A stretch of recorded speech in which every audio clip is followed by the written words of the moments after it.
Welcome everybody. We are going to get started. This is our our newest installment of our Shaker and Spoon Happy Hour. Welcome everybody.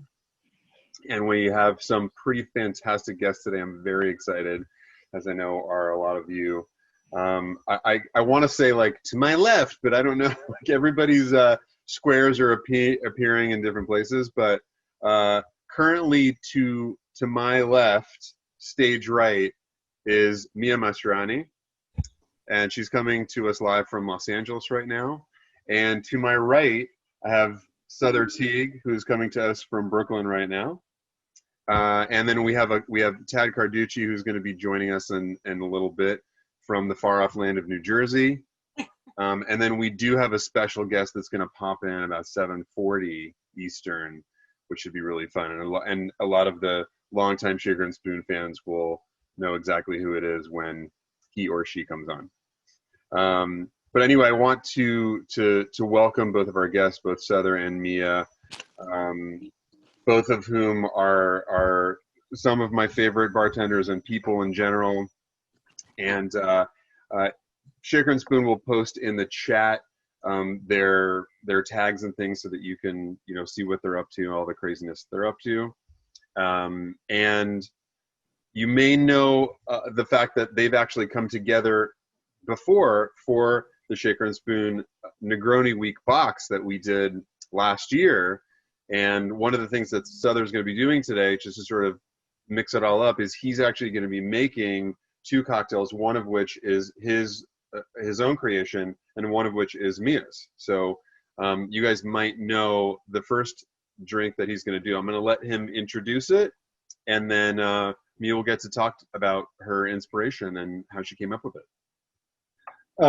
Yeah, we're going to do Danger Juice, which was one of the drinks from one of the previous Shaker and Spoon boxes. And honestly, this is my first time doing anything from the box. I've seen all the pieces and the components, but I've never gotten a box. So you guys sent me the box. So I have all the components here, and I'm going to make the Danger Juice. But I'm going to switch out one component. I see my computer's trying to go to sleep. I'm going to switch out one component. This one calls for Campari, but I'm going to substitute in with Braulio, which is an alpine Amaro. It tastes of pine and juniper and citrus, and we're going to see if that gives us a new and interesting flavor profile for this drink, because I can't leave well enough alone, frankly. I guess Mia, that's cool with you, right? Oh, totally good with it. Okay, all right. Yeah, you're in the clear. Yeah. Well, she's not here to smack me, so it's fine. Hey, we're in a pandemic. Use what you have. Yeah, exactly. Right. I try and live by that motto all the time. But during this, I've been really trying to state to people over and over again, use what you have, where you are, and make yourself happy and don't stress too much about stuff. So, Donnie, you want me to go ahead and make this now? Yeah, go for it.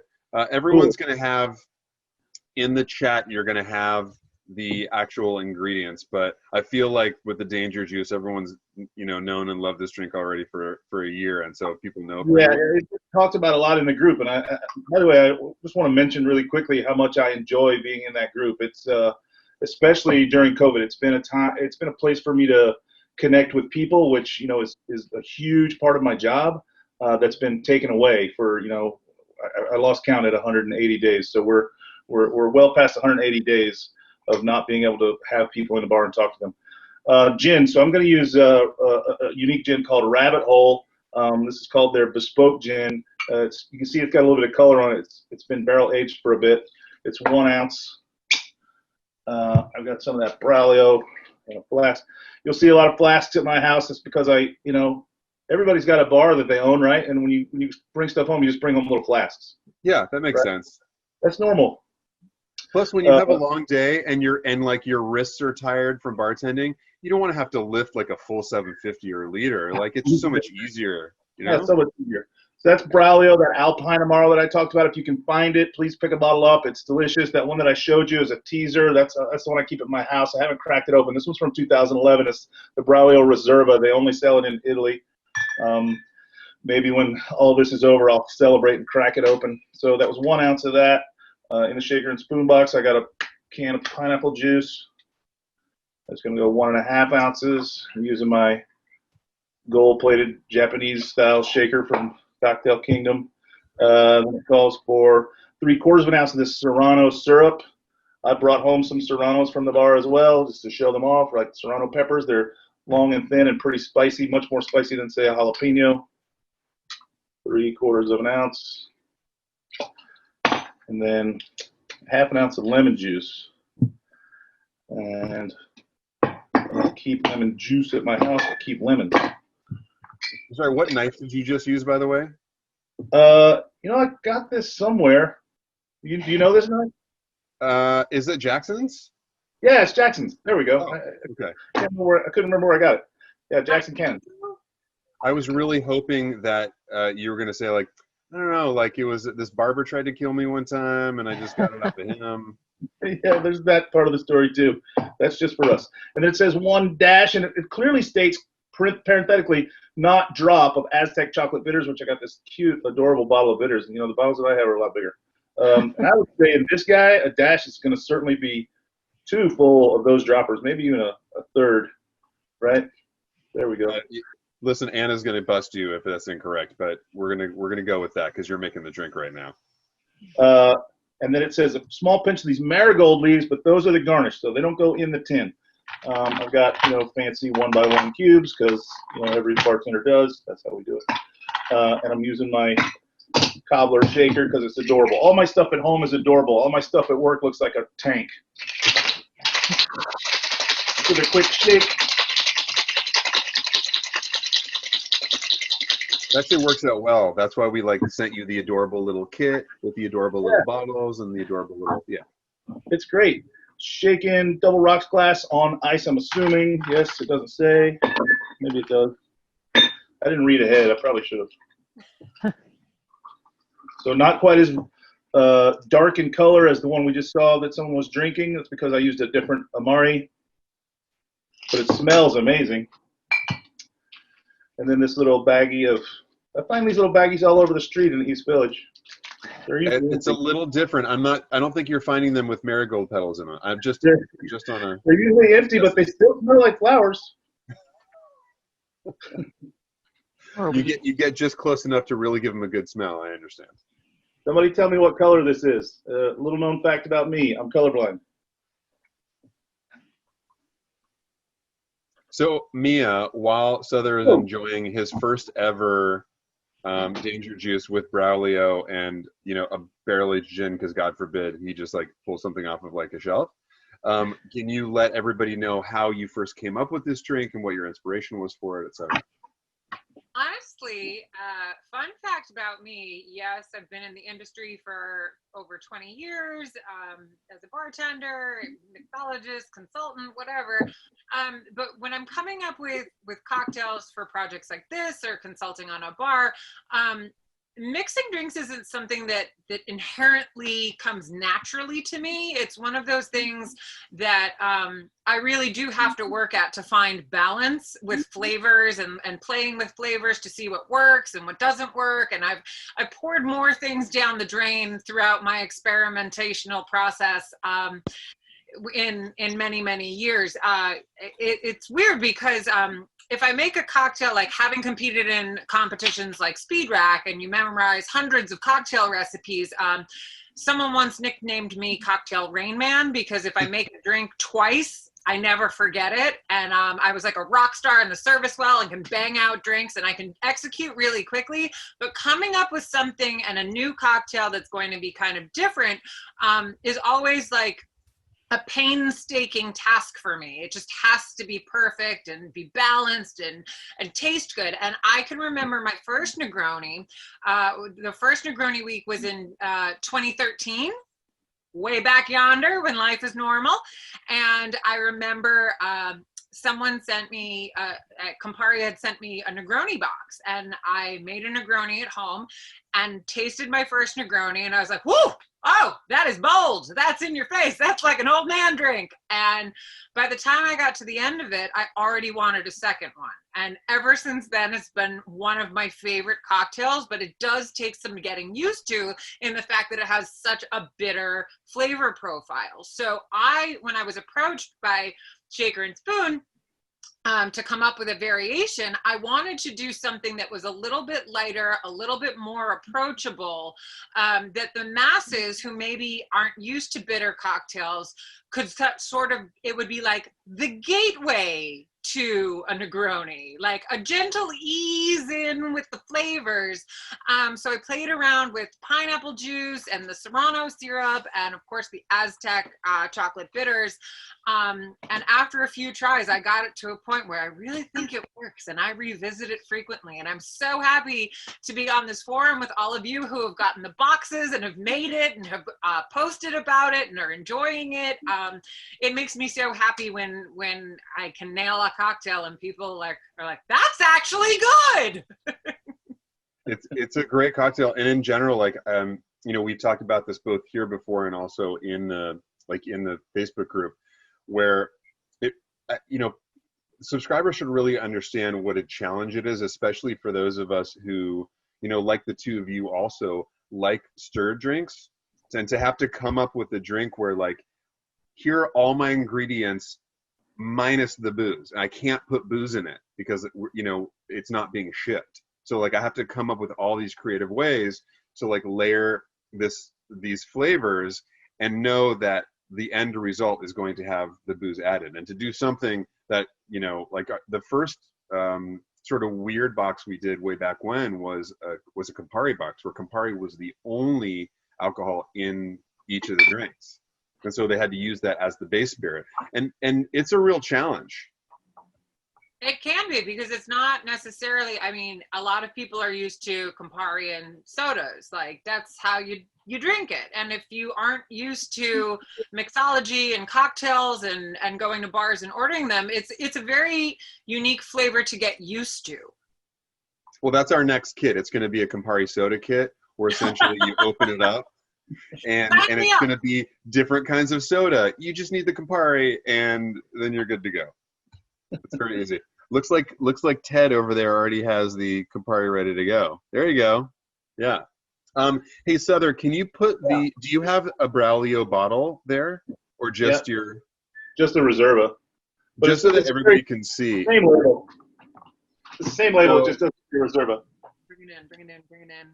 So Braulio is also part of the Campari portfolio, but much like Cynar and Braulio were both imported into the country by other people, and then finally came back to be imported by Campari. So it's a lot easier to get your hands on now, and we've been waiting for it for I mean, I think about 10 years when it finally showed up. So yeah, I'm going to ask you about the name of your drink, because I've almost finished mine already. I assume that's why it's called Danger Juice. Yes, I actually I have a neighbor in my building who's also in the industry, and whenever we're working on projects, we'll just text one another and say, "Hey, do you have a second to taste this?" And like, you know, we do that a bunch. And I had him taste the Danger Juice, and he was like, "Whoa!" And he was doing what you're doing, Sother. He sucked it back. He's like, "That's dangerous." I was like, "Can I call it Danger Juice?" Yeah. Hence the name, because it is very drinkable. It's approachable. It's not in your face. It's a lighter style, and I don't know. I just like it. So yeah, it's dangerous. It'll sneak up on you. I also love drinks with pineapple juice that are shaken. It gets that little frothy texture. It's like silky when it goes across your tongue. Really enjoyable. Yeah, just enough viscosity. Yeah, just enough acidity from the lemon. This was, potentially dangerous. Thank you. I read it coming from you. Janae also said that she's loving the Braulio version of this drink, so it's gonna be like your tweak is gonna survive, I think. I want to try it with Braulio now. Yeah, the reason that I wanted to do that is, I connect things by words or sort of visceral feelings, and I was like, well, this is pineapple and this is an alpine, right? So pine and pine, the words drew me in, and also alpine herbs and pineapple, tropical fruits do mesh well together. So like it was a thoughtful switch. I didn't just, I had some Campari here in case everything went terribly. But unlike Mia, well, when things go terribly for me, they do not go down the sink. I just muscle through them and I learn my lesson. Hey, you know what? Sometimes you just have to put in that extra effort, you know? You can't understand fully what it is that you enjoy unless you can understand fully what it is you do not enjoy. That is very true. Put that on a T-shirt. You know, your ability to mesh these words and flavors together. I mean, this is going to sound crazy, but A, I think you should consider writing a book, and B, maybe it should be about flavors and cocktails. Hey, huh? Yeah. What a novel idea. I'll consider it. It is a novel concept. Well done. Mia's really crushing it this time.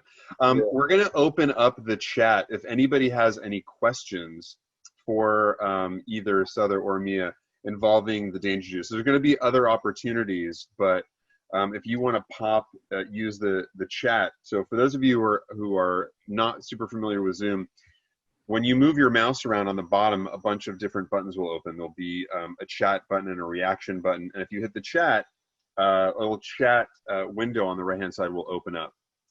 I think so one question from some people's screens, it's on the bottom. It's on the bottom on mine. I see the chat at the bottom. Oh, really? Oh, yeah. Okay. So, yeah, I'd never seen it move around. It always shows up on the right side for me. Are you on one of those fandangled vertical computers? No, God, no. I mean, another fun fact about Sother is, well, up until a few months ago, I owned 5 bars. I'm down to 1 now, thanks to COVID. But I own multiple businesses. I have a radio show. I've written 2 books, and this is my only computer. I had to borrow this thing to do this tonight. Yeah, so it's just a MacBook or something. I don't know anything about computers. I'm envisioning the tall, lanky screen like on the Apple IIe. That's what I'm thinking. This is the box that comes on it. Just pop in your thing. One of the questions is from Perry. I haven't had Danger Juice before. Is the Serrano syrup hot? I was just typing my response to that. I would say not so very. Yeah, I was saying it's a manageable heat, but definitely not the dominant flavor. I wanted to give it a little punch, but not make it necessarily something that you would describe as a spicy drink. Yeah, I would say if anyone was watching my part of the screen, I just took a swig of it. It's really verdant and green, and of course sweet. It's a syrup, but spicy. I wouldn't call this spicy at all. You really taste like the fresh pepperness, but not spice. But the pineapple itself is very, very sweet, so it manages to bring that heat level back a little bit. Yeah, Renee also posted that she didn't have pineapple juice, so she used orange instead, and that's still going to be good. Do what you can. As an experiment, one time we did. If any of you have like the Dole like pine orange banana, that one with this drink is absurd. Yeah, have you done that? Yeah. And I didn't get a text. Sorry.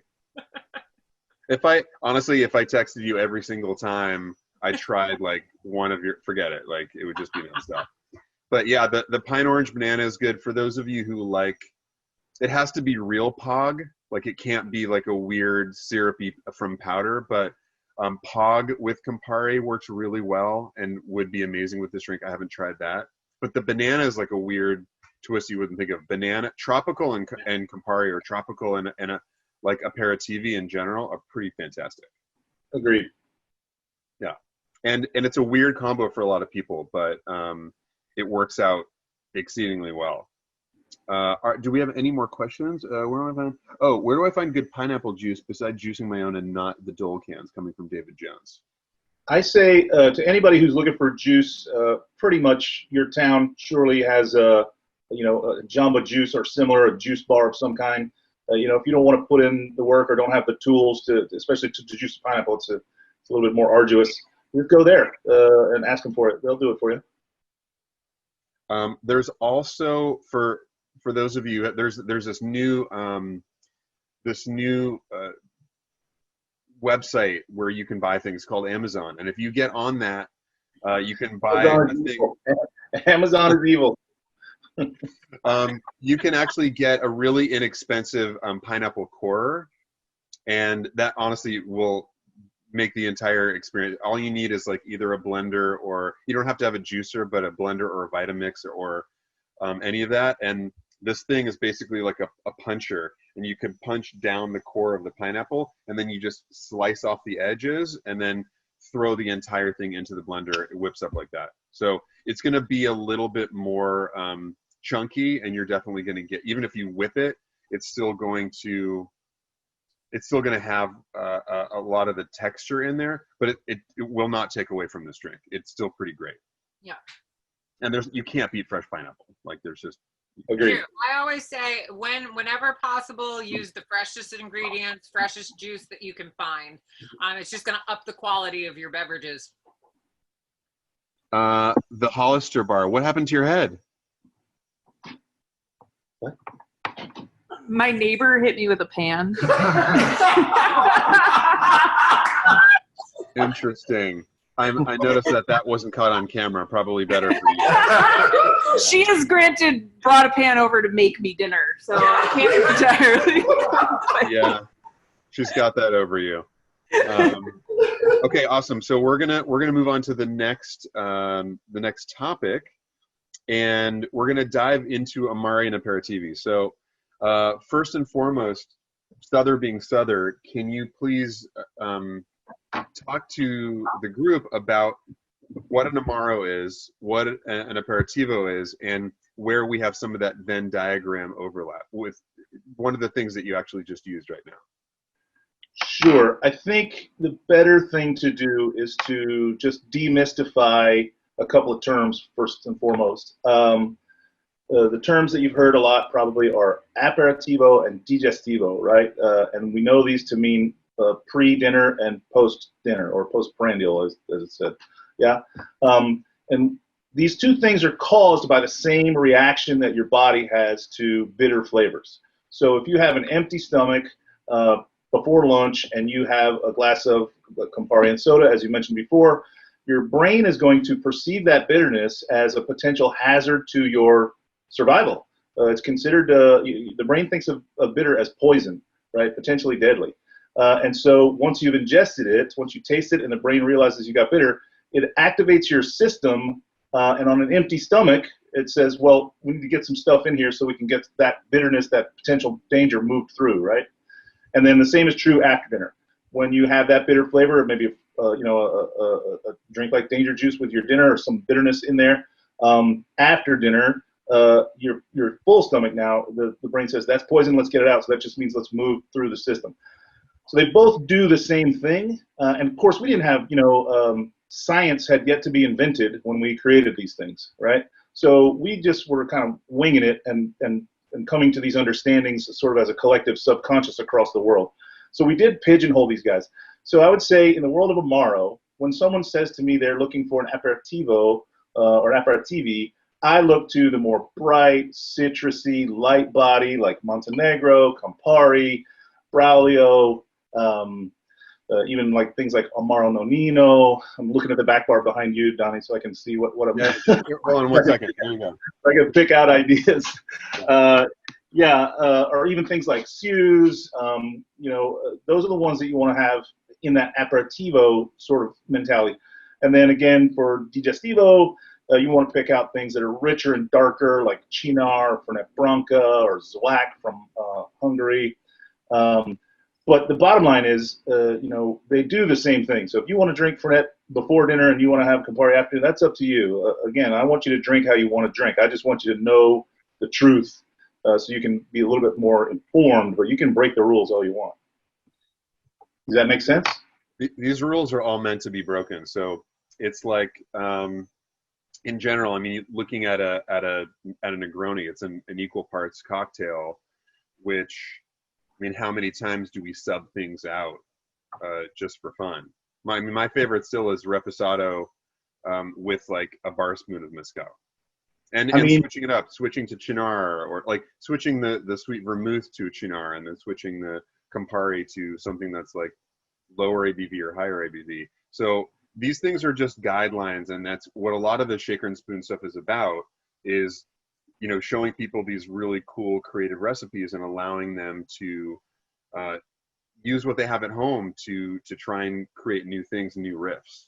Yeah, I don't ever try and write a recipe to say to the reader, do this and only this. I try and write a sort of a manual.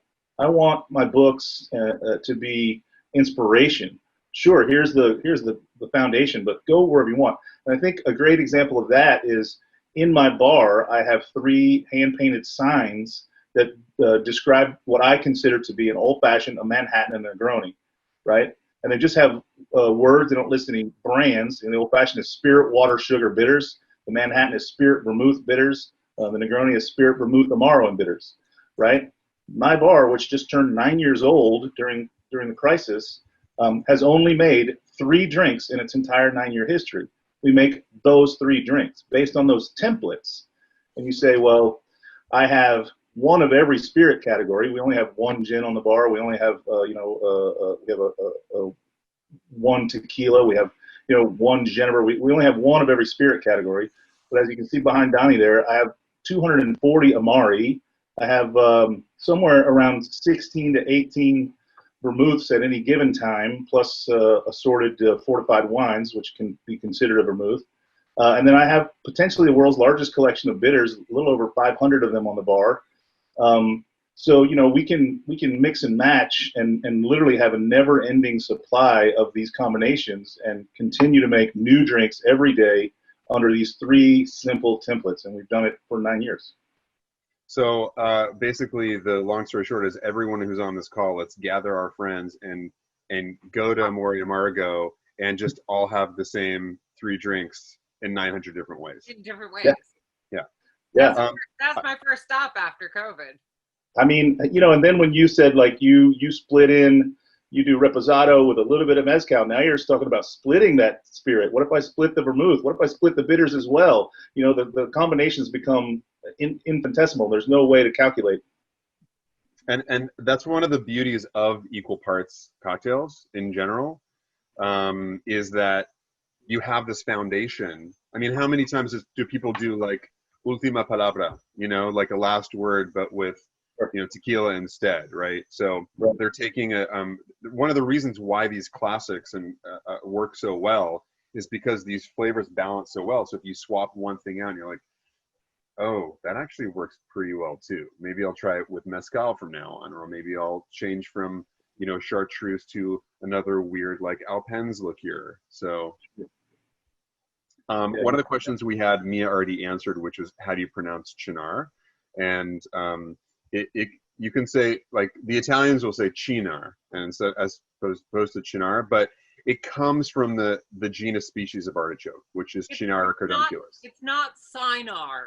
Just don't say that. It is not Cynar. It is not cyanide. It is in fact the opposite of poison for you.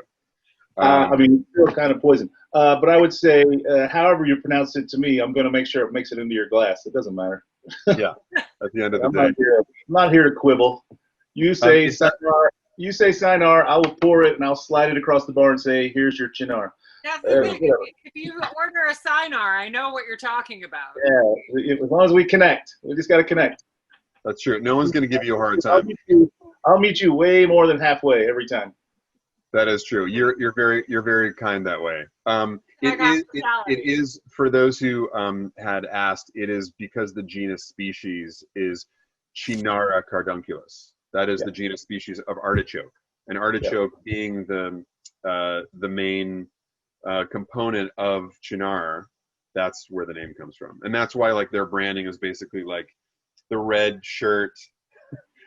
I'm saying the red shirt because I'm wearing one. But it's like a Superman t-shirt if Superman were the Superman of artichoke. And it has like an artichoke like busting out through it's pretty great. Fantastic. By the way, is Tad here yet? Do we have Tad yet? Tad is in the building. Tad is in the building. Okay, fantastic. Oh, there he is. Tad is actually sitting in his car after running from coaching 2 soccer scrimmages. Well done, Dad. Yeah, thanks. That's a strong move. Thanks very much. So we're on the topic of Amari and Aperitivi, and obviously Tad is the ambassador to the Americas for Amaro Montenegro. It's a very fancy name for an impressive title, isn't it? Yeah. So Yes. for those of you who are tuning in from South America, Tad may or may not pop in at some point to talk to you At some about point. Montenegro. Yeah. Do you mind, since we're sort of, shifting the conversation all about both Amari, Aperitivi, Digestivi, can you tell them a little bit about Amaro Montenegro and its history? Certainly. I would love to. Amaro Montenegro is, I mean, if everybody, I'm hopeful that everybody's tried it at least once.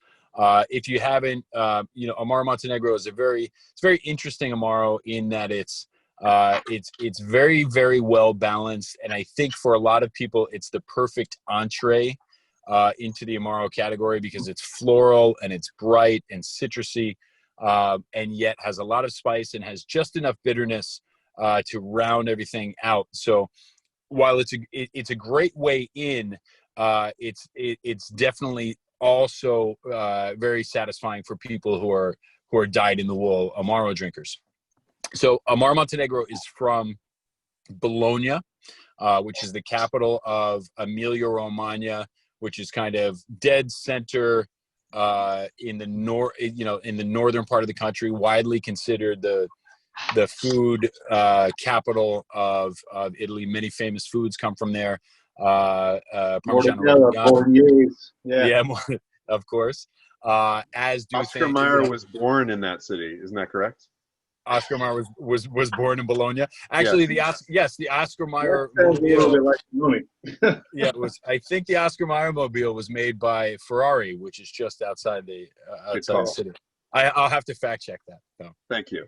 It was created in 1885, and interestingly, the creator was the son of a wealthy kind of merchant family from Bologna, and he had told his family to kind of kiss off when just after high school because they wanted him to be a priest, but he decided to travel around the world on a ship and adventure and explore and kind of understand cultures outside of his own, which was fairly provincial.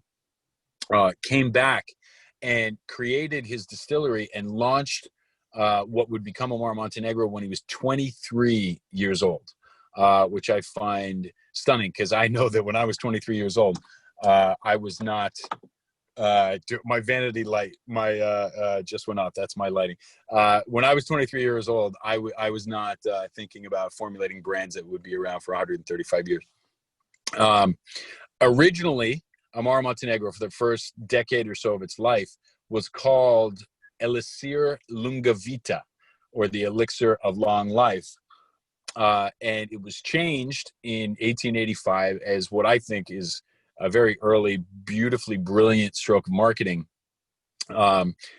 Essentially, the princess of Montenegro, which had strong allegiances with Italy, Princess Elena was getting married to the crown prince of Naples, who was going to become the king of Italy. So their union was a very powerful one.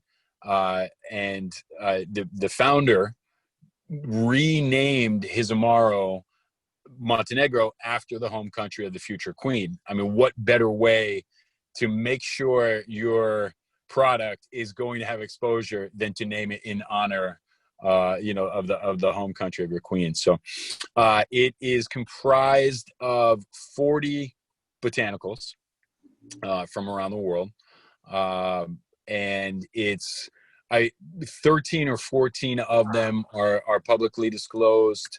I know a solid handful more, and I have a Venmo account, friends. I have a Venmo account, so we could talk about that. But it's really it's based on Artemisia or wormwood, but a few different varieties of the plant Artemisia, which gives it a very kind of floral, elegant, bitter backbone. Lots of citrus. We use 3 different types of oranges, orange peels and dehydrated orange and little Kinoto oranges. Then baking spices like cinnamon and nutmeg and mace, and also Italian things we would consider Italian culinary herbs like oregano and marjoram, and then a whole host of other things. So for me, Montenegro has this incredibly broad, dynamic flavor profile from the very high notes to the very low notes. And it's really, it's kind of this little tiny microcosm of the globe and all its ingredients in the bottle. So it's almost, we like to say it's a cocktail in a bottle as it is. So you don't have to do too much to it when you're playing with it in cocktails. It is one of the things that sort of like overlaps into multiple categories, both being an aperitivo, just because you really can have it both before it's great in cocktails, and it's still in the Amaro category, not only just because it's built into the name, but also just because it is a great digestivo. Like, it is a really nice way to, sort of end a meal, and it does do its job. Yeah, for sure. And it's 23% ABV. So it kind of rides that line really right in between what an a slightly richer aperitivo would be. More Amari than not tend to be higher or a higher number down the line when it comes to ABV. So we're definitely on the lower side. But because of the botanical range, and the recipe, in addition to some pretty unique production processes, you get a ton of intensity of flavor and aroma without necessarily the body or the bite from the alcohol. What I think Montenegro is, for me, so singular too. It's so unique in flavor profile that most people that I know could call it in a lineup, a blind tasting of 10 or 12 Amari every single time, because it is pretty singular and pretty special. I mean, I like you and like Sother and like a lot of people here. I'm a huge Amaro fan, but Montenegro, there's something very special about Montenegro, and I know that because I think I currently have about 3 dozen empty bottles sitting in my house that I've used for cocktail research, that I am slowly turning into hanging pendant lamps. Oh, nice. That would be cool. Yes. Are you going to leave the label on, or are you going to soak the label off? Well, I'm testing both. I don't want to gift anybody anything that's going to potentially catch on fire in their homes. So that's probably a good call. For those of you in the chat, we'll post Tad's Instagram as well. If you're curious about what the bottle shape of Montenegro is and why it would make a good lamp, Tad actually used, it's right there on Sother's screen, you can see it. But it's got all of these fun little nooks and crannies around the edge, and Tad Tippling right there is Tad's handle. And you can see he used GPS to go on a bike ride around Manhattan, and they actually made the shape of the Montenegro bottle out of the islands. It's pretty great. I did one in a kayak on a big lake. That was a feat in itself. And then yesterday I did one on rollerblades from on the New Jersey shore between Asbury Park and the town of Belmar. I think if you're going to go rollerblading, it has to be on the Jersey shore. I think that's the law. Right? Yeah, I will argue you can also rollerblade in Miami. Or Venice. But no matter where you do it, it's mandatory to be wearing a fanny pack. Oh, okay, good. Yeah. Just to make sure that we have that clear. Yeah. We're all the same. We're all in line there. Sother, quick question for you. When you were coming up with a lot of your, as you said, you only actually make 3 cocktails at your bar, but when you're coming up with a new concept for a cocktail that uses an Amaro, how do you choose? You said before that if someone says like, hey, I'm looking for something that's like an aperitivo, you think bright citrus, that sort of light and sharp in the forefront. Like when you're coming up with cocktails using various Amari, how do you steer, say, between like a Montenegro and a Fernet, and maybe something that's going to be more on like the French line? Sure. I think first and foremost, the way that I operate that is palate memory. And the only way to build palate memory is, practice, practice, practice, which, the work is difficult, but the reward is great. And how we approach that at my bar is whenever we get something new, or we also we do the whole process over and over whenever we hire someone new. Granted, there's only 4 of us that work there, including myself. So the team stays pretty close-knit. We've been open for 9 years. We've had 21 total employees. So whenever we get a hold of something new, we don't set it on the back bar where the guests can see it. We set it underneath the bar where we have a shelf next to a notebook, because we don't all work together. And we get 2 bottles, and we taste through 2 bottles together, taking notes in that notebook. So that's about a quarter of a bottle for each of us over the course of maybe a week or so. We drink stuff before we put it up on the back bar, because I don't encourage my team or myself, or certainly not my guests, and definitely not people here in this group, to try and make chicken soup if you've never had chicken, right? So like that's my easy analogy on like how to get your palate memory built up. Take notes, pay attention. Don't ever taste anything. Even if you taste something you don't like, make sure you take notes on why you didn't like it, so that you can kind of steer around it, or maybe come to like it. As you mentioned earlier, so, the Negroni was a little bit difficult to get over when you first tried one. I think Mia said that. It's an acquired taste. Bitter is always an acquired taste. But I hold this true for everything. When I taste anything, I jot down some notes and try and remember it. So then how do I make cocktails is I decide on my final flavor ideal, and I work backwards using the things that I know will drive me in that direction. I think it's important to also mention I was a chef for 12 years. So I have a strong palate memory, and I think I apply making drinks the same way I do soup. I think my Twitter or Instagram handle says I used to cook food, now I just make chilled soup, right? So I try and think of it in a very culinary aspect.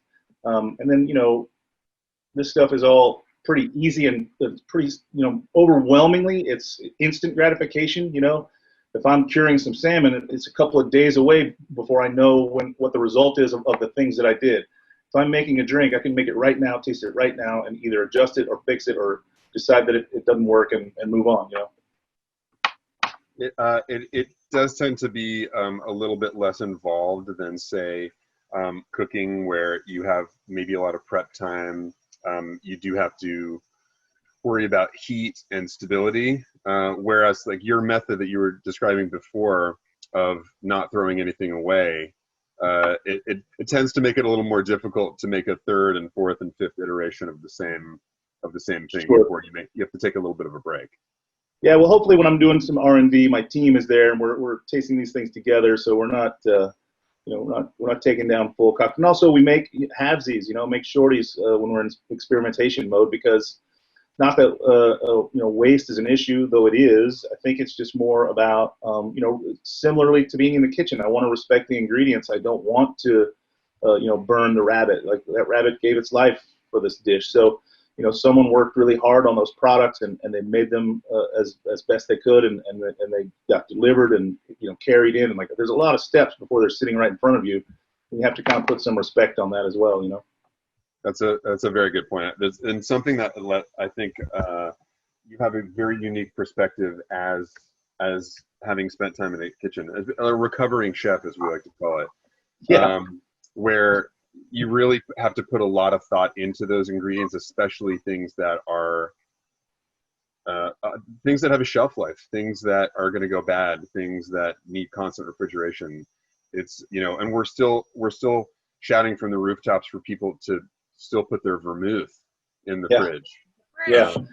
Imagine like an entire kitchen, an entire shelf that is filled with things that will go bad if you do not. Yeah, always. Well, you're touching on a very sensitive nerve for me there too. Not all of my bars, but Amaro Montenegro specifically, we don't use anything that's any more perishable than, say, a vermouth. We don't use any juices. We don't use any house-made syrups. We don't use any anything perishable on the bar except for twists. But we're literally connected to another bar, and they buy the fruit for us. We twist it, give it back to them, and they juice it. So it's closed circle there. But you know, everything that we've ever made at Amaro Amargo is shelf stable. So in this terrible time of pivoting, where we've now do bottled cocktails to go, we do them in 100 milliliters to take home, you know, this size to just take home and drink one, all the way up to full-size liters, you know, to stock your kitchen, because nothing that I'm using goes bad. And if I'm mixing multiple things that don't go bad together, I've made one larger thing that doesn't go bad. And you know, for those of you who are in the Facebook group, make sure that you're always watching. Sother will post things that maybe somebody on his team are doing, things that they will ship out, depending on where people live, of course. But always keep an eye for those. We'll chat more about that later. But you just had brought up the to-go cocktail, so I wanted to make sure that people knew that that was something that y'all did. Yeah, I was just pointing out that we were uniquely positioned to pivot into this whole you know, sort of grocery style model. It's largely, I would say, not really working.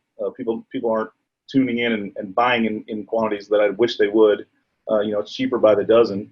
But at least we could easily do it. We made these beautiful labels, and we label the bottles, and they look really beautiful, and you know, they're there.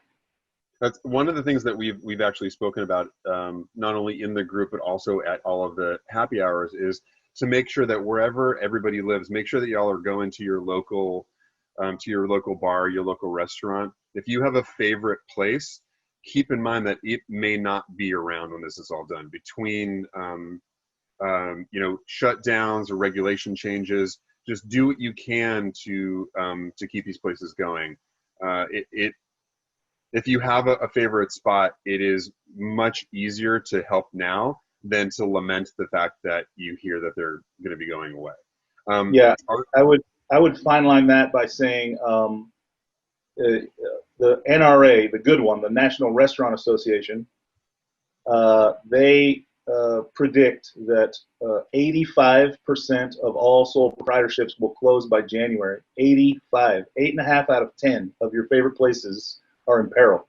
And I'm a statistic. As mentioned earlier, I started this year with 5 bars. I'm down to 1. So 4 out of my 5 are gone. It's people will, I mean, listen, we all like to get like a good deal, and you know, you don't want to go and spend your entire income on a couple nights out.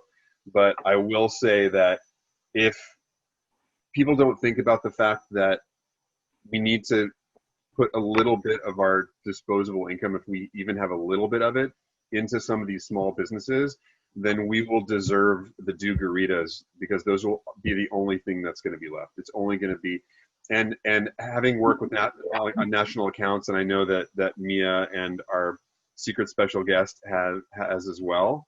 I really love a lot of those places, but they certainly can't do the things that your small independent bars and restaurants can do, and the little guys are the ones that are going to get crushed out here.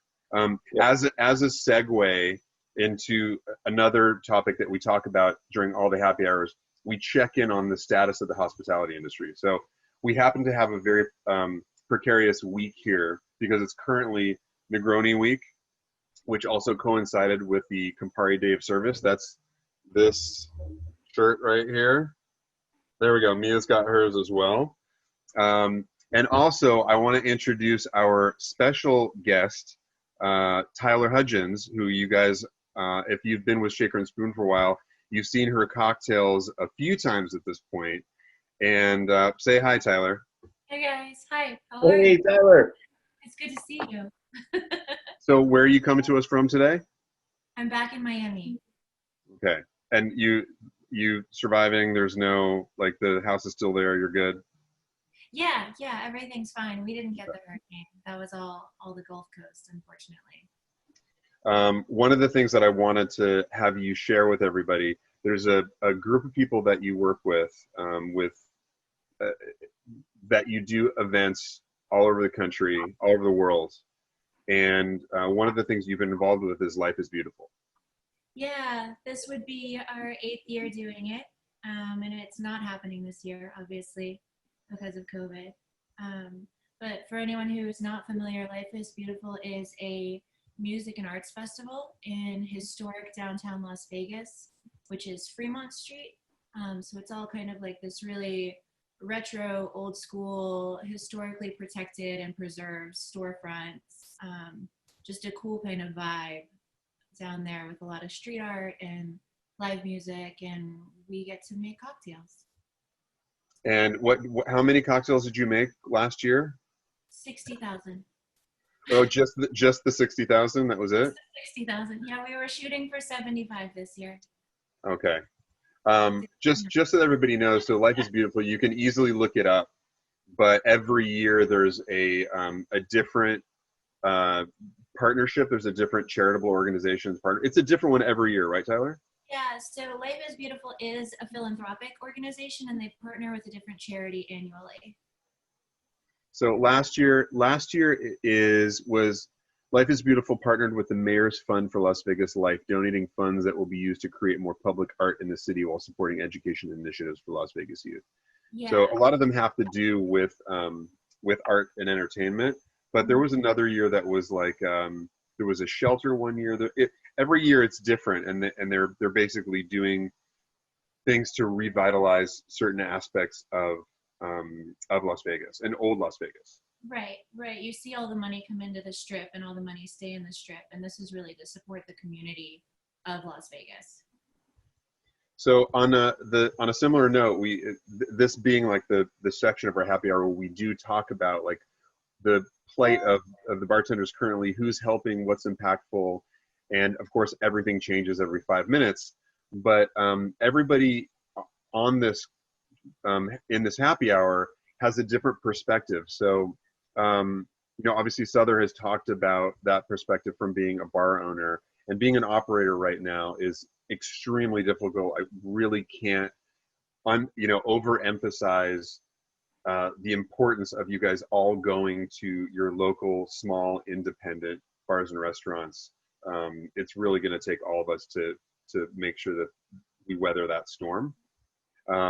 And I also wanted to ask, Tyler, as someone who for your work is constantly, traveling for these events, how is that, not only how has that affected you and your team, but how are you seeing a lot of these, businesses that you partner with and how they're being affected right now? I watch my best friends close their bars every day. And that's heartbreaking. All over the country, award-winning bars, Michelin-starred bars, fan favorite bars, just your local dive bar, they're all incredible bars run by incredible teams of people, and they're disappearing. I think that's the hardest thing to see and to witness and to watch, and to have it be so widespread. But I haven't been on an airplane since the first week in March. It must be weird. It must be weird for you. So weird. Yeah. I pack my suitcase every Sunday just to keep in practice. Yeah. Simon and I talked years ago about having a brand ambassador Olympics at the Monteleone, and it would involve things like building a baggage claim and seeing who can get their stuff fastest. If you have something missing, you've got to go to the office and put the claim paperwork in real quick, and you have to hop in a cab or find the local public transportation. Yeah, like who has the most small bottles of shampoo. Yeah, that whole thing. Yeah. What have you seen in speaking with friends? Tyler, for those of you who have not had the pleasure of connecting with her in the Facebook group over the last couple of years, Tyler is an incredibly gifted and generous with her time, loving individual, and I have a feeling that you've probably spoken to more people in the last couple of months than I even know. And I'm wondering if you've heard any really great success stories of things that people have done, or not pivots that they've done for their businesses, but where their community really got together to help them turn a corner. There's a little place in Cleveland that's a tiki bar called Porco. And they were in trouble. I think they were getting ready to lose their lease a few months ago, and their neighborhood stepped in and helped them pay their back rent. And I thought, like that's a community driven thing. Their bartenders couldn't do it. They weren't making any money. They weren't open. They don't have but minimal outside seating at which they could only serve, 50% capacity. They're going into winter on a Great Lake. It's a nightmare. And their community helped, like that's the powers that be, the people, like you guys have so much more power and influence than you realize, and watching you use it for good, it's just it's one of those things where it's we've talked about this concept before, where going to a bar is escapism, right? I mean, that's why we can, if anything has been made clear, either with Shaker and Spoon over the years or now, drinking at home is not really an issue. Like we can accomplish that. We can make it happen. But it's not the same as having that community, as going to your local watering hole and being able to connect with people. And one of the things that has been a great escape for a lot of us in our crazy schedules right now is to get into the Facebook group and connect with really great people and see, someone's making a secret bar in the basement. This person was able to like make a pousse cafe for the first time and, do the different colored layers on the drink. People are sharing ideas. People are sharing art. People are showing pictures of their feet up in something they just built in their backyard. It's been an incredible place to go and share ideas. And I'm, for one, am extremely thankful that that community exists. So thanks to the Shaker and Spoon community for all of you for coming together and making something that's so rewarding. The one thing that I will say, this past week, different groups of people got together for the Campari Day of Service and joined different groups. So if those of you have heard me talk before about the Thirst group, that's a group that's basically working with the legislators to get our insurers, who we've been paying money into as bar and restaurant owners for years, getting the insurers to actually pay out on claims that have been denied for loopholes because of COVID.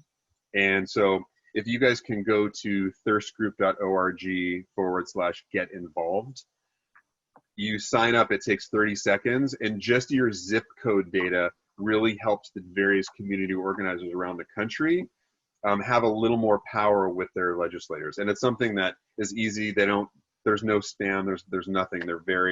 They just want to help in this one little sliver via the insurance claim thing that a lot of bars and restaurants are not being able to get paid out on either, which is crazy to me, considering people who have had bars for almost a decade are not getting paid out by insurers that they paid into for many years.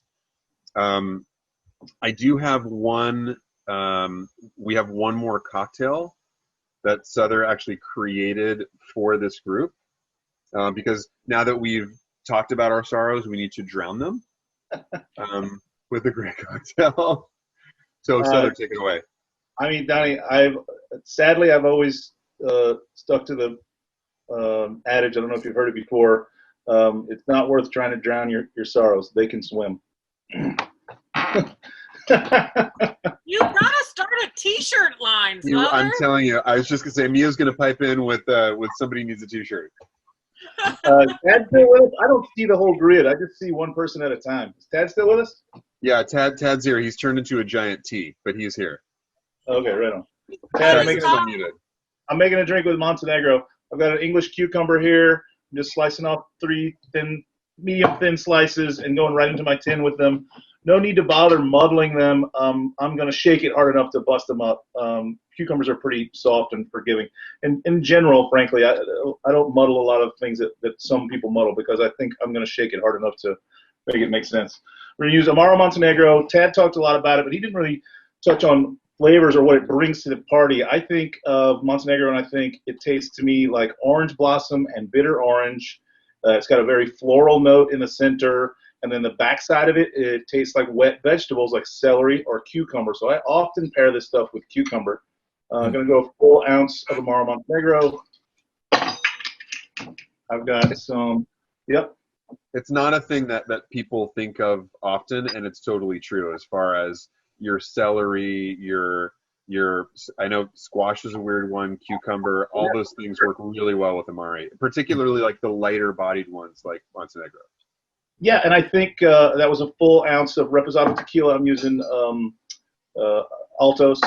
And then we've got from the Make More store. I don't know what drink it originally came in, but I've got your poblano-agave syrup.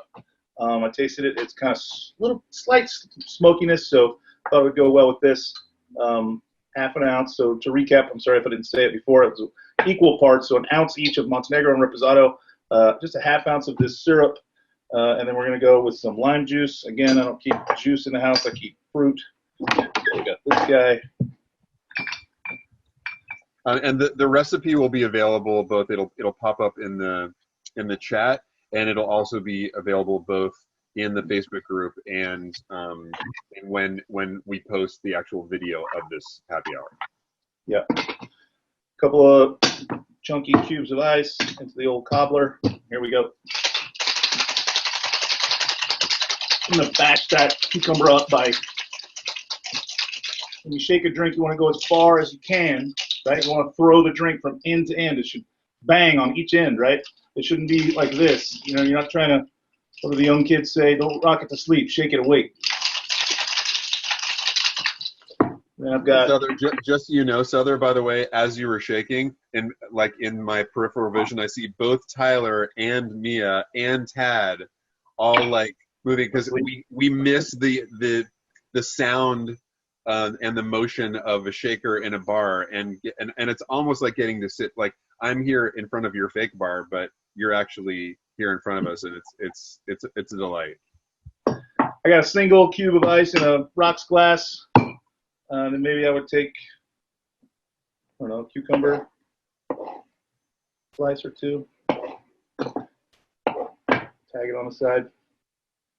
And there we go. I called this one the Sundown Sipper, I think. I don't know. It was sundown when I was making it.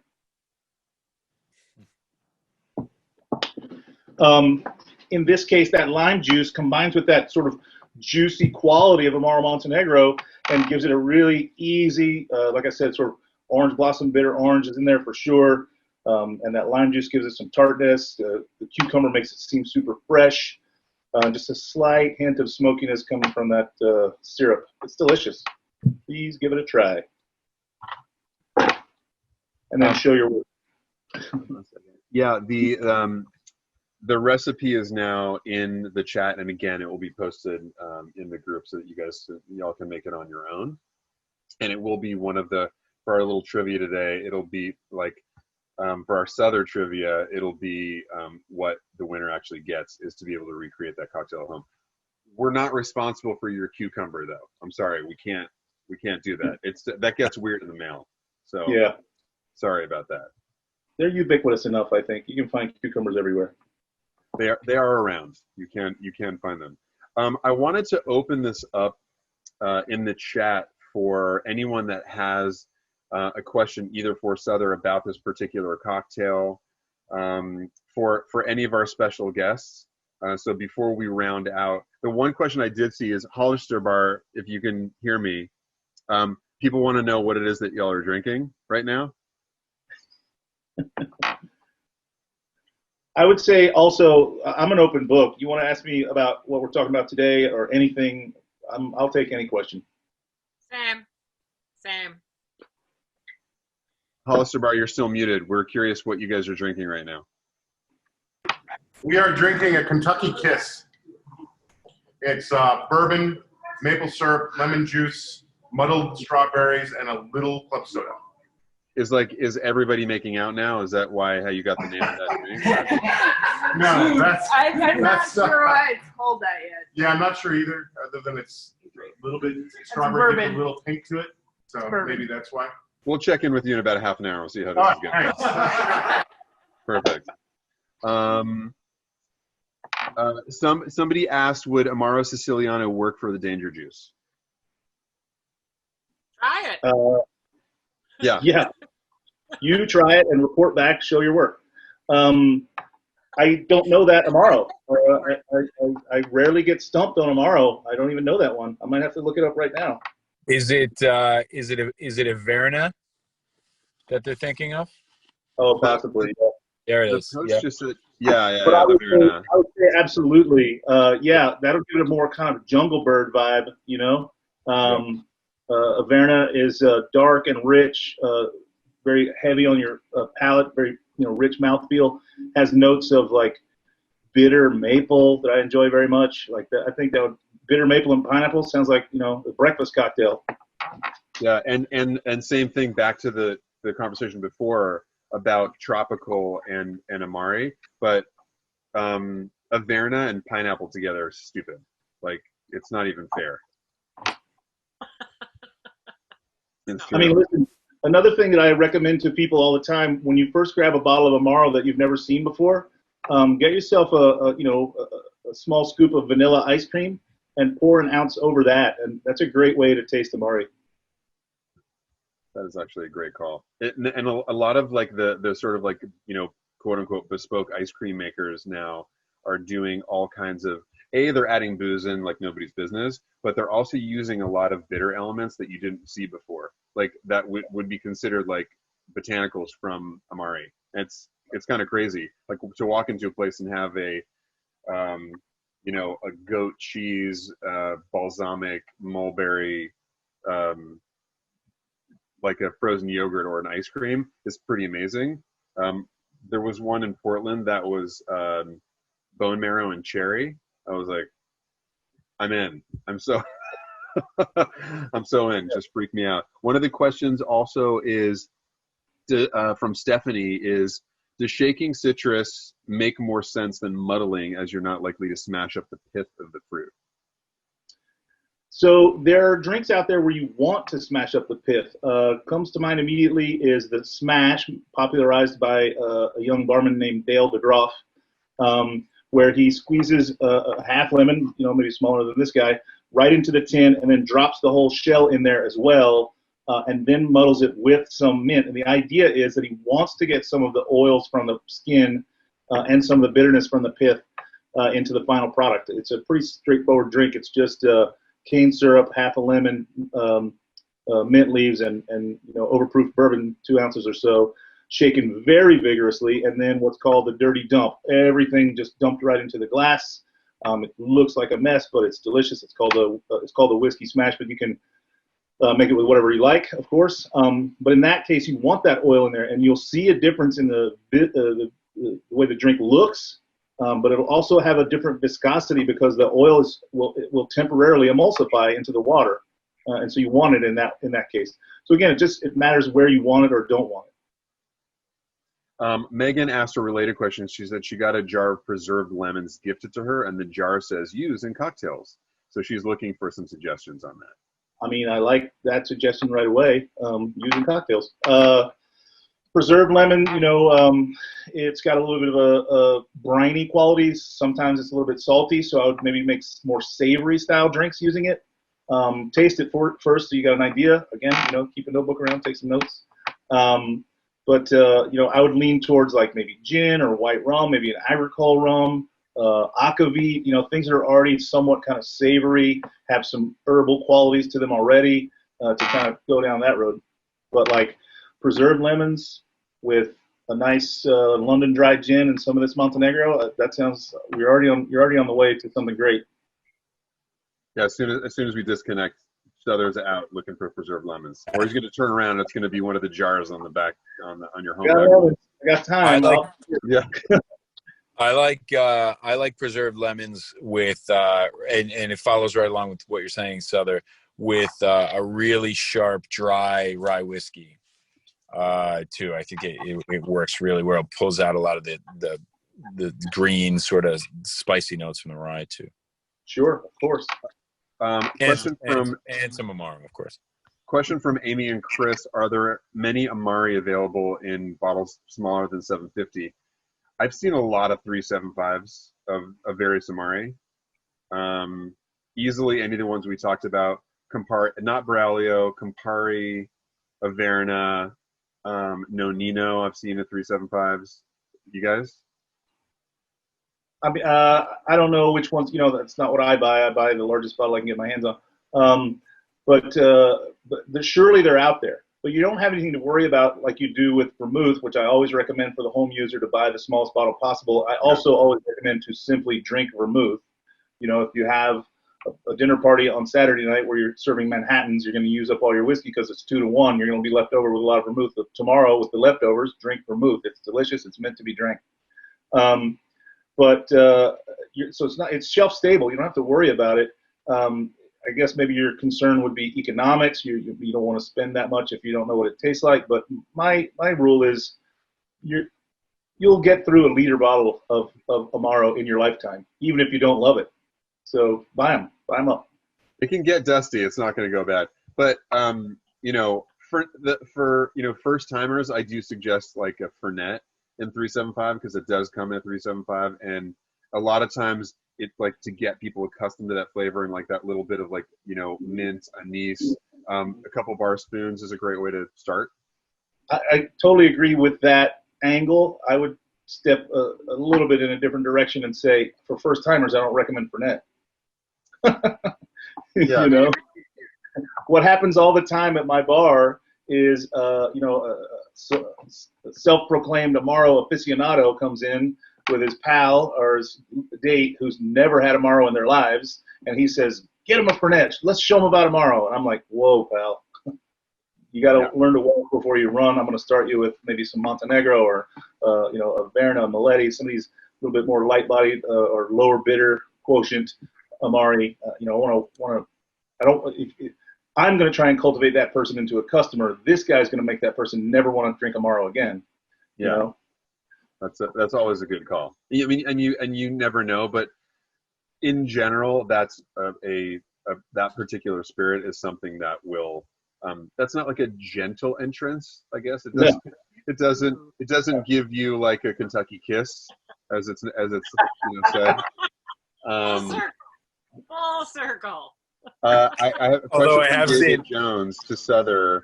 What would one possibly do with all those Underberg caps, and also any news on your next book? Okay, sure. So maybe people don't know this. I drink at least one Underberg every single day. It is the first thing I do when I wake up. I don't drink coffee. I have an Underberg. People ask, what is Underberg? They're small bottles. It's like Sother's version of Wake and Bake. It's great. They're a tiny bottle of tincture bitter. Now, this bitter crosses the line, right? Because it's meant to be drank in one go. It's only 3/4 of an ounce. This is a tincture bitter, which we usually use in drops, right? Potable bitters are like Amaros. We drink by the glassful. Tincture bitter just used by the drop. I drink one of these every morning, so I have amassed quite a collection of the caps. And with the caps, you can trade them in for prizes, a customer appreciation program that they've had going literally as long as they've been around. And I've decided, since I have every prize that they offer, I've decided to give them away on my Instagram. So follow me at Creative Drunk on Instagram. I'm probably going to try and get this done by the end of the month. I'm tying it in with a charitable concern. I'm basically going to offer them to whoever guesses how many caps I have without going over, Price is Right rules, closest without going over, and who gives a minimum donation of $10 to a list of, I think I'm going to choose 5 different charities that have to do with the things that are going on in life right now. Black Lives Matter, immigrant policies, things about restaurant business. I'm going to pick 5, but you can pick the one you want, minimum donation of $10. You can guess as many times as you like. You got to donate every time. So I'm going to encourage people to donate. By the way, you already have people guessing. It's Deb. It's a little too early. Slow down. Yeah. I made a little video of me just pouring out the giant vessel of them in slow motion, cascading down. It is a large number. You'll be able to get pretty much everything you want out of the catalog of things that they offer. And what was the second half of the question? I'm sorry. Was about the book. When's the next book? The next book is on hold still because of COVID. We were just about to go to photography back in March when everything happened. So we haven't had an opportunity to get back to work on it. The manuscript isn't complete yet either. It's called Drinks with Friends, and it's I reached out to many of my friends all over the world and talked to them about what they are passionate about, maybe a technique that they've pioneered or created, or just something that they love, and got them to give me a drink using some of that information from their end. And then I make a drink using their technique or their style or whatever. So it's their drink, my drink, drinks with friends. That's great. So we don't know when that'll be out. It was supposed to be out in this October. Obviously, that's not happening. So I have one final question, and then we will, now that you started talking about, the number. By the way, her guess was 867 cats. But no way, too low. Okay. You're not that was a hint. That was a hint, guys. So there you go. If I could, ask each of you, Tyler, Tad, Mia, and Sother, to give me three either like Aperitivo or Amari or anything that fits the sort of bittersweet category that would be considered on the light side, apart from Montenegro. Tad, what would be like a couple of yours? Some of my favorites are things I drink on the regular. Well, I think those overlap, but yeah. This is true for sure. Well, mine are going to be a little odd, because when you say light, are we talking light in alcohol? Because there is a. I'm thinking like light bodied, where it's not going to be a Fernet. I think the question came right after we were talking about like how you ease somebody into Amari. So like you would go with something that has a lot of flavor and is definitely bitter, but is going to be lighter. So whether it is because of ABV or because of flavor profile, you choose. But just pick two of them. Okay. Well, I'm going to be diplomatic here. There is one called Select Aperitivo that it happens to be part of our group that I love. I love this stuff. But I'm not going to count that. I've always had a soft spot for Lillet. Lillet is just soft and juicy and citrusy and delicious, and has still, even though the recipe is not what it originally was, still has just enough bitterness to wake up and let you know that it's there. I also love fortified wines like Barolo Chinato, which made with Barolo wine, or there's a version that's not Barolo but Nebbiolo, with just a lot of quinine backbone, cinchona backbone, really delicious and lush and fruity. Has lots of applications. So I'll go with Lillet and Barolo Chinato. Got you. Awesome. Tyler. Well, I'm drinking Lillet as we speak. I also drink a lot of maybe Cocchi Americano, which has kind of that quinine backbone that Tad was talking about, maybe closer to Lillet's original recipe. What else? And by the way, you guys don't have to worry about writing all these down. I'm going to post it in the chat. So don't sweat it. Blanc Blanc, that's kind of in the vermouth line, but can I go there? He already went. I mean, he already went like aromatized wine, twice. So you do what you got to do. And sherry, anything fino. Okay, perfect. Mia? I'll co-sign on the sherry and the Lillet, 100% on the nose, guys. But I mean, we have to talk about Aperol spritzes. Like, come on, that is the initial gateway. It's it's super, super light, low ABV, very refreshing. I mean, it's a morning drink. It's an evening drink. It's a whenever you need a pick me up. It's a go-to. And again, it's a gateway to the Amari Aperitivo. I would also say, if we're going with like cocktail versions, I love a good bicicleta, a Campari cocktail with a dry white wine and soda water. that'll just, you know, bring down the bitterness. Nice crisp dry white wine, soda water, it's really just going to bring it down, but it's also going to get your palate used to those bitter flavors.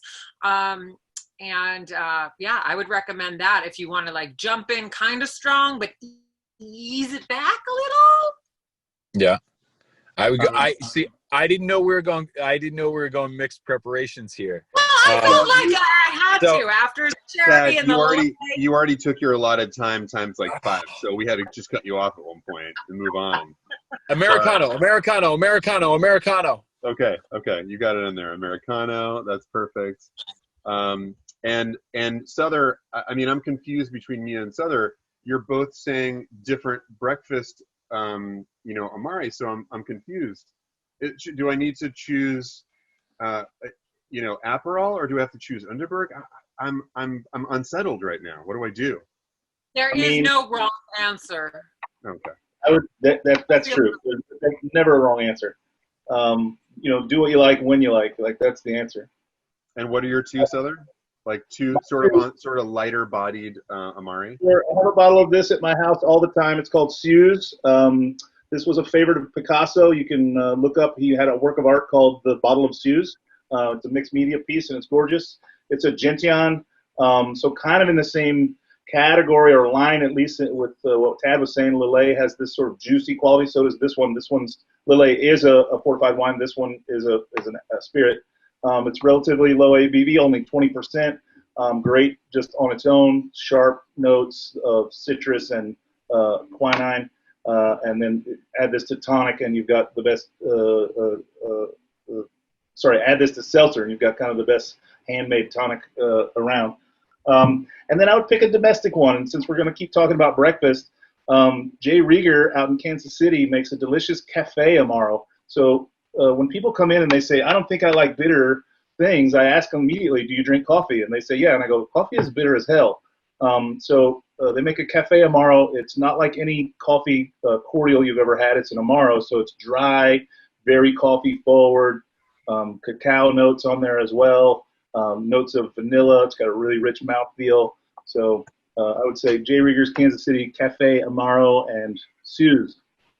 I just added Chinar because we talked about it earlier. Amerificone is another one that, like, Suze used to be that for me, where we couldn't get our hands on Suze, so you'd have to find all your chucklehead friends who were coming from Paris who would throw some in their bag. And now we can actually get Suze in the U.S., which is great. Picon, you still can't. But a lot of you guys actually already know Jay Rieger because Ryan is also a Shaker and Spoon alum. Oh, great. And we've actually had both the gin and the whiskey at one point or another. So if you guys can get your hands on the Cafe Amaro, it's pretty outstanding.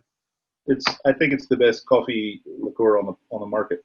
I would last piece there and defend my good buddy Tad and say, Mia mentioned the Aperol Spritz. I think, if I'm not mistaken, Tad doesn't Select claim to have made the Spritz first, and then Aperol just popularized it? Is that right? It's dangerous territory to tread on because you know how the Italians are with lore and with creation idea. Keep in mind this is recorded and will be posted later. Just yeah. I think they both the Spritz as it was first created was from the city, or came through the city of Venice, which is where Select is from.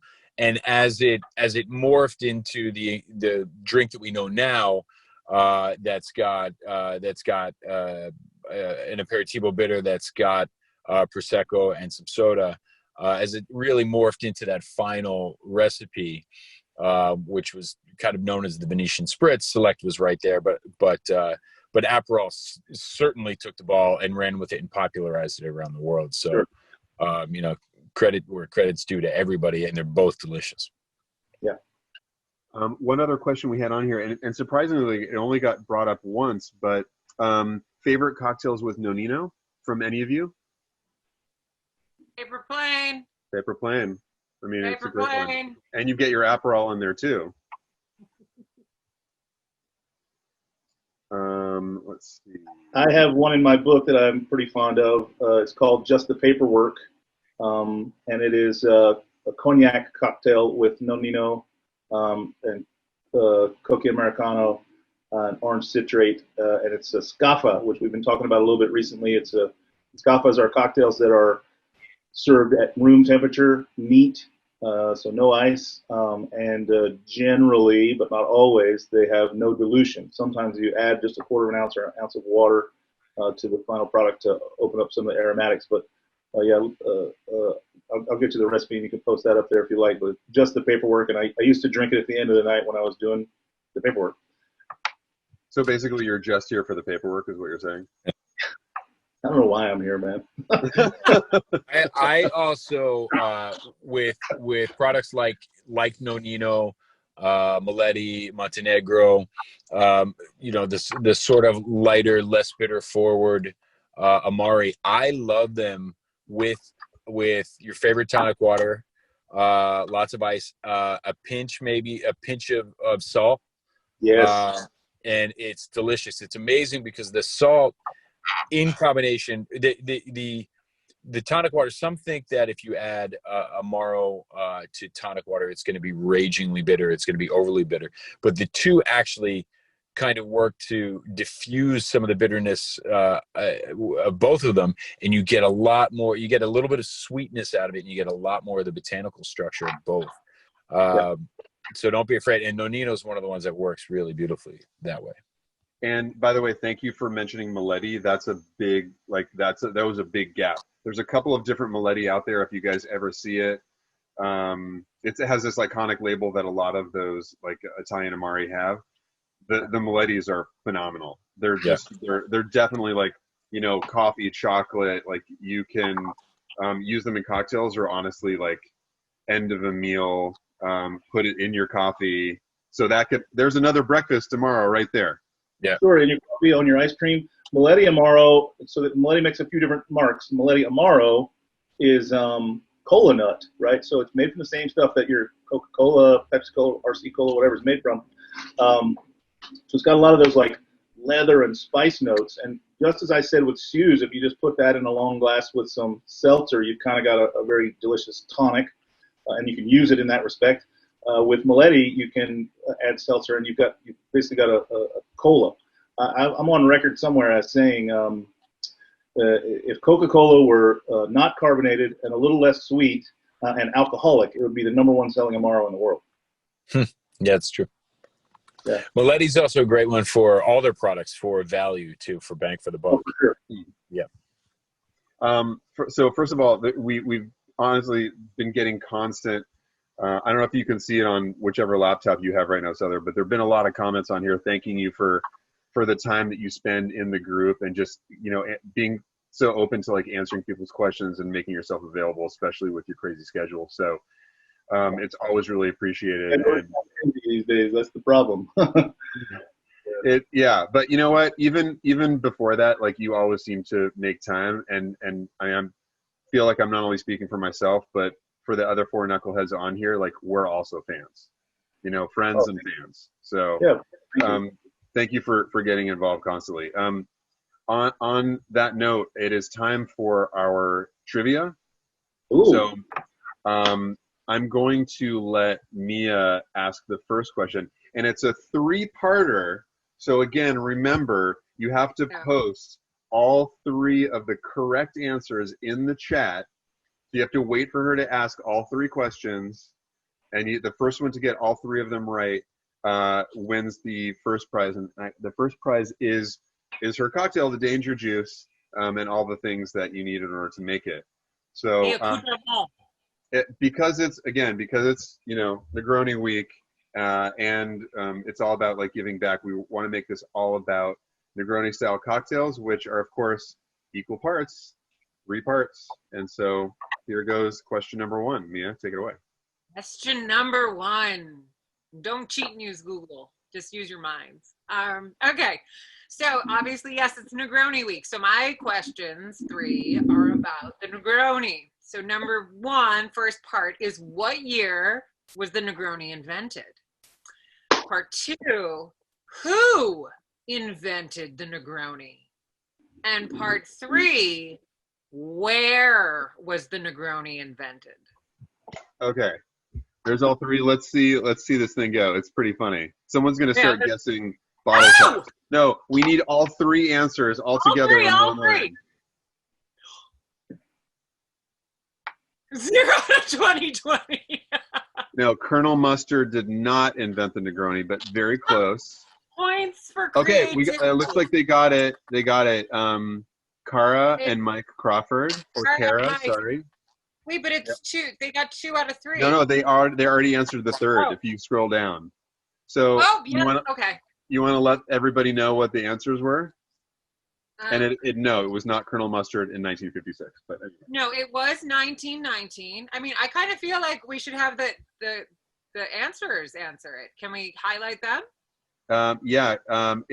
Kara and Mike Crawford, you guys want to unmute for a sec? Crawford. They're somewhere. Okay. Yes, we're here. Yay! Nicely done. Hello. Well played. You got the video going. Okay. It was 1919 in Florence, and it was Count Negroni. Bonus question: What do they call? What do they call Florence in Italy? Fiorenza. Nice. Boom. Yeah. Nice. Extra point. There's gonna be an extra crinkle in your Danger Juice kit now. Congratulations. Oh. Well done. Great job, guys. Thank you. Thank you. Awesome. Well done. The second question is a question that I put together about Sother, because he adapted a saying which I really love, and what I'm going to have you guys have to do is fill in the blank at the end. Okay, so the saying is, "There's no retelling of a great caper or a revolutionary event ever started with the phrase, 'So a bunch of guys are all doing this thing.'"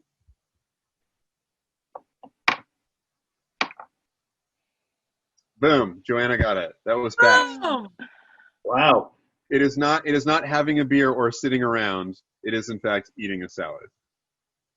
So, no retelling of a great caper or revolutionary event ever started with the phrase, "So a bunch of guys are all sitting around eating a salad." Right. Joanna, you were on fire. Well done. That was fast. She has obviously read all of your blurbs before, Sother. That was great. I'm starting a T-shirt soon. It's going to be one of your T-shirts. From me, yeah. So she's gonna win. Actually, you receive most of the components needed to recreate the Sundown Sipper that he created for today, and so that'll be fun. She'll be able to recreate that at home. Obviously, again, sorry, you're gonna have to bring your own cucumber. But for the time being, I really want to thank everybody for participating today. It's always a huge pleasure to have this group dive in. Oh, that happened. Have this group get together and dive in, and of course to Sother and to Mia and to our secret surprise guest Tyler and to Tad Carducci. Thank you guys so much for taking the time and spending it with our Shaker and Spoon family. Really appreciate it. Thank you for allowing it. It was a pleasure, and I hope that somebody in whatever neighborhood you're sitting right now is trying to figure out who the creepy guy is sitting in his car talking. I don't know if you've noticed my eyes darting back and forth across at the police officer who's now circled me 3 times in the medical parking lot I'm sitting in. Yeah. Fantastic. Should we all wait until he actually comes over to let them know that we know that that'd be great. It's legit? Yeah. He's got to drive in a Montenegro bottle shape now around the parking lot. I should. That's true. And for those of you who want to recreate a couple little twists, now that we talked about a bunch of different types of digestivo, amari, aperitivo, if you want to recreate the Danger Juice at home, keep in mind that a portion of the proceeds from the Danger Juice kit are actually going to the Bartender Emergency Assistance Program. So it's yet another thing. This is like our 4th thing now that's putting money back into the group that we love so much. So thank you guys for that, and to everybody again, have a really wonderful, beautiful rest of your week, great weekend, and we'll see you very soon in the Facebook group. Yeah, I would say one last thing. I posted it in the Facebook group, but if you didn't see it there, I started a YouTube channel 1 week ago where I'm going to drop weekly videos that are everything cocktail related. So you should follow that if you're on a YouTube. I'm Creative Drunk on all other media. And I also have a weekly radio show that's been on the air for 9 years. So you've got literally hundreds of episodes to catch up on. It's also a podcast. It's called The Speakeasy on Heritage Radio Network. So check that out. Yeah, it's fantastic. And honestly one of like my favorite memories with you and with Rocky. So it's bittersweet, right? Yeah. Just one like last strange thing. If you know me at all, you know that my the icon for my bar is a little pin that says "I Heart Bitters." I'm going to be making 100 pairs only of these to benefit the bar and the team at the bar. I'm making these vans that say "I Heart Bitters." Oh! At the front door. So Again, tune into my Instagram for details on how I'm going to go about selling those, because I have to pre-sell them so we get the orders in so that we know what to order. I got Mia's already posting her shoe size, so I feel like I got the prototype. do they come in wide sizes? Oh yeah, Vans do for sure. If you're not the type that would wear these out in public, Vans slip-ons are great house shoes, and you'll be the envy of your neighbors. Oh yeah, and the puzzle. I keep forgetting. What's the scoop with the puzzle? The puzzle. It looks like it's going to be about 3 more weeks before it comes out. Famous artist and friend Jill DeGroff, wife of Dale DeGroff. She's an artist. She goes by Saloon Artist. She does great artwork. Actually, I can show you a few of bars and bartenders and patrons.